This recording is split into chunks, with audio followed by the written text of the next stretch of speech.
If you've ever lain awake doing math in your head, rent, debt, the gap between what you have and what you think you need, this story is for you. There's a particular kind of tired that has nothing to do with sleep. It's the tiredness of never feeling like enough, no matter what the number says. Today, I want to tell you about a merchant named Devarim, a man who owned 3 warehouses, 4 ships, and a house with more rooms than he had ever slept in. And yet, one evening, he asked an old monk a single question. A question most of us are too afraid to say out loud. The monk's answer took him 7 words to give. We'll get to those 7 words. But first, you need to understand what kind of man was asking. Before we go further, tell me in the comments, what's the one money worry that follows you everywhere, even when things are technically fine? You might be surprised how many people carry the exact same one, quietly, for years. Devarim lived in a port city where the harbor smelled of salt and tar, and the merchant's quarter smelled of cedar and ambition. His house sat on a hill above the water, tiled in blue and white, cooled by a courtyard fountain that ran day and night because he could afford for it to run day and night. He had built this life from nothing. His father had sold rope on the docks. Devarim sold ships. He was, by every visible measure, a rich man. His ledgers were thick and orderly, the ink never smudged, the columns always squared before he allowed himself to close the cover. His name opened doors in 3 countries.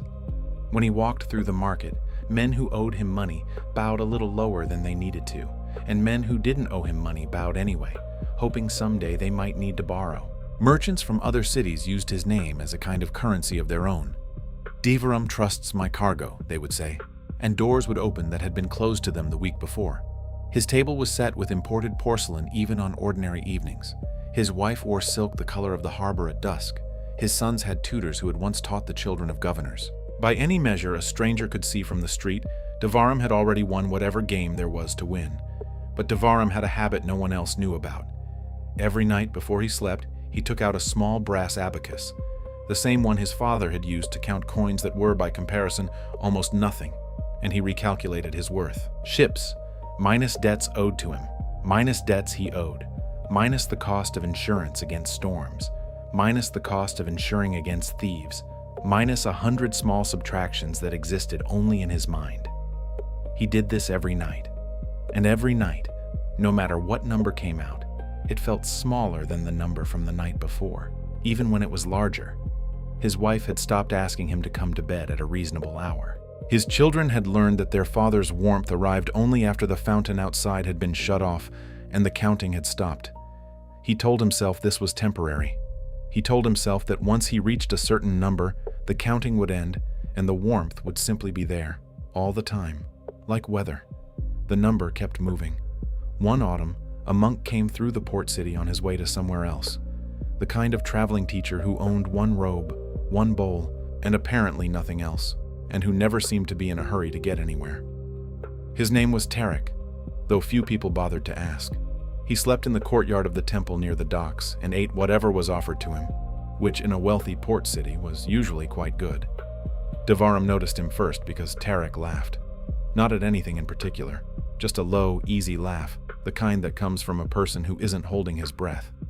Devarim hadn't laughed like that in years. He wasn't sure he remembered how. He invited the monk to his house, partly out of curiosity and partly, if he was honest with himself, because he wanted to be seen being generous to a holy man. Reputation, after all, was another kind of ledger. But what he didn't know was that Tarek noticed things. He noticed the abacus sitting on a side table, worn smooth at the edges from nightly use. He noticed that the fountain ran even when no one sat near it, as if silence itself needed to be paid for. He noticed that Devarim's youngest daughter hovered near the doorway during dinner, waiting for a look from her father that never quite arrived. They ate. They talked about ships and weather and the price of cedar.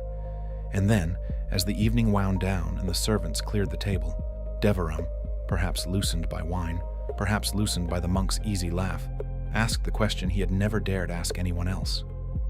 "Tell me honestly," he said, "do you think I am a rich man?" He expected flattery. Rich men usually get flattery when they ask this question, dressed up as honesty. He was already composing his gracious response to the compliment he assumed was coming. Tarek didn't answer right away. He looked instead at the fountain, still running, still spending water into the dark for no one. And this is where everything changed, though Devarim didn't know it yet. "How many nights?" the monk asked. "Have you slept without counting?" Devarim opened his mouth to answer and found he couldn't. He tried to remember one night, just one, when his mind hadn't drifted to the abacus before sleep took him. He searched backward through months, then years. He found nothing, not one night. Remember this detail. It matters later. The monk stayed 3 more days. He asked no more direct questions, which Devarim found almost unbearable. Instead, Tarek simply lived in the courtyard the way he lived everywhere, sitting for long stretches doing nothing that looked productive, eating slowly, watching the harbor, speaking to the servants with the same attention he gave to Devarim. Devarim began to notice, with something like irritation, that the monk seemed to want for nothing, despite wanting for everything a merchant would consider necessary. On the second night, Devarim couldn't sleep, which was not unusual, except that this time it wasn't the number that kept him awake, it was the question. He rose and walked to the courtyard, where he found Tarek awake too, simply sitting, watching the moon move across the water in the fountain's basin.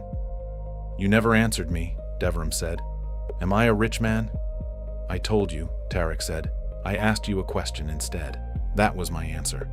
"That isn't an answer. It is the only honest one I have. I don't know what you own. I know what keeps you awake. Those are different pieces of information, and only one of them tells me anything true about your life." Devarim sat down across from him, uninvited, which for a man used to being the one who granted permission, was itself a small unraveling.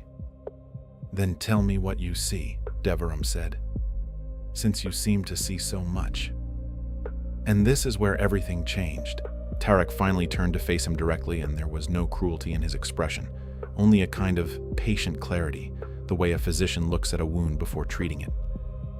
"I see a man," Tarek said, "who has built a fortress to keep out a fear, and doesn't realize the fortress has become the fear's favorite room." Devarim felt something in his chest tighten, the way it did when a shipment was late and he had no news of the storm it might have sailed into. "I have given my children everything," Devarim said, more to himself than to the monk. "Everything I never had." "Except you," Tarek said gently. "You have given them your money. You have not given them you. Those are different gifts, and only one of them can sit beside a child until she falls asleep." But what he didn't know, what Devarim didn't yet understand, sitting there in the dark, was that Tarek was not condemning him.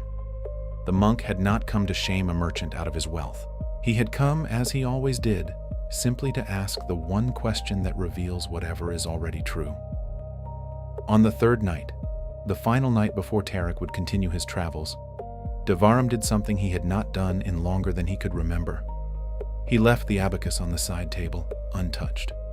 He walked past it the way a man walks past a door he has decided, just for tonight, not to open. He went instead to his daughter's room. She was still awake, staring at the ceiling the way children do when something in the house feels different and they don't know why. He sat on the edge of her bed. He didn't talk about ships or ledgers. He asked her what she had dreamed about the night before. She talked for almost an hour. He listened to every word. When he finally rose to leave, she said, "Papa, will you come back tomorrow night too?" And here is where the loop closes. Here is where the 7 words finally arrive. Because before he left the courtyard that morning, Devarim found Tarek packing his single robe and bowl, ready to leave for the next town before the sun had fully cleared the harbor. "Wait," Devarim said. "You never told me. Am I rich?" Tarek slung his bowl over his shoulder and looked at him. Not unkindly, not gently either, just plainly, the way truth usually arrives when it finally does arrive. "You will be," he said, "the night you stop counting." 7 words. Devarim stood in the courtyard long after the monk had disappeared down the road toward the market, and he understood for the first time that he had spent 20 years solving the wrong equation. Here is the lesson underneath the story, and it is the only one, so let it land fully before you move past it. Devarim's problem was never the size of his fortune.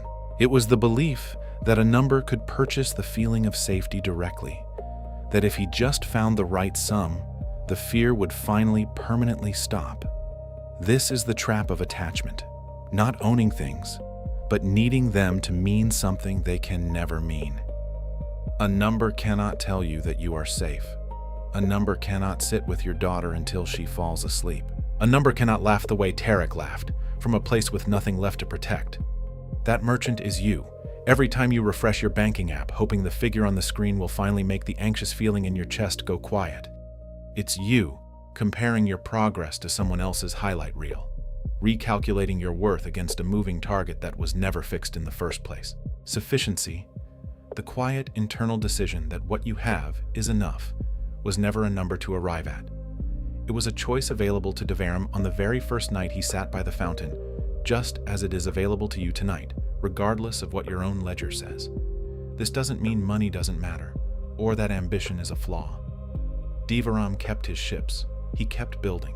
The story isn't about giving away your warehouse. It's about no longer asking the warehouse to do a job it was never built to do. The job of making you feel in your bones that you are safe and whole. That job belongs somewhere else entirely. So what do you do with this tonight in your own life? 3 small things. First, tonight before you sleep, write down 3 things money cannot buy that you already own. Not aspirations, things you already have. A friend who answers the phone at midnight. Hands that still work. A child who wants you to come back tomorrow night too. Let the list be short and specific. This isn't gratitude as a performance. It's gratitude as an audit of the ledger you've been ignoring. Second, choose one number you check compulsively. Your bank balance, a follower count, the price of something you're saving for.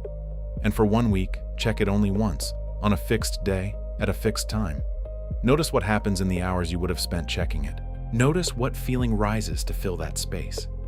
That feeling is the real subject of your anxiety, and it was never really about the number.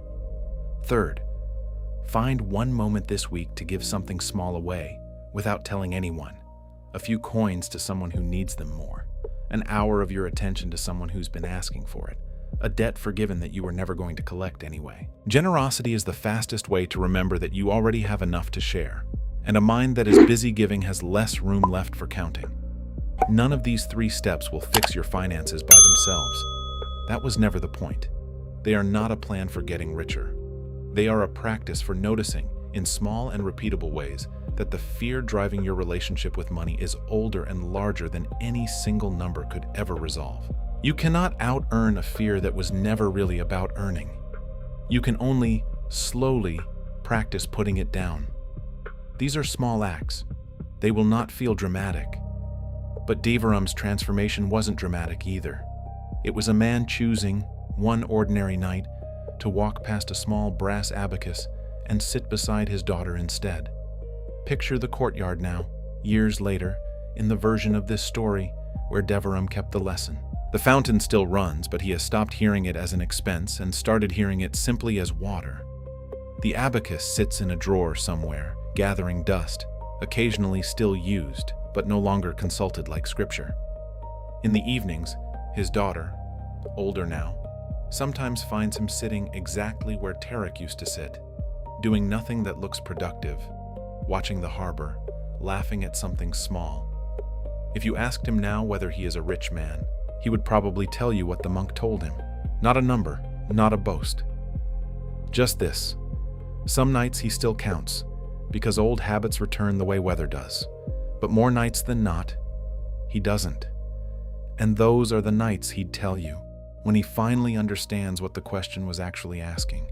You are not required to own 3 warehouses or 4 ships to recognize yourself in this story. You only need to know what it feels like to check a number hoping it will finally make you feel safe, and to notice, quietly, that it never quite does. The fortress was never wrong to build. It was only ever wrong to live inside it alone, mistaking the walls for the warmth. If this story gave you even one moment of peace, there are more waiting for you here. Next time I want to tell you about a king who traded his crown for a single night of sleep, and what he asked for in return when he woke up the next morning.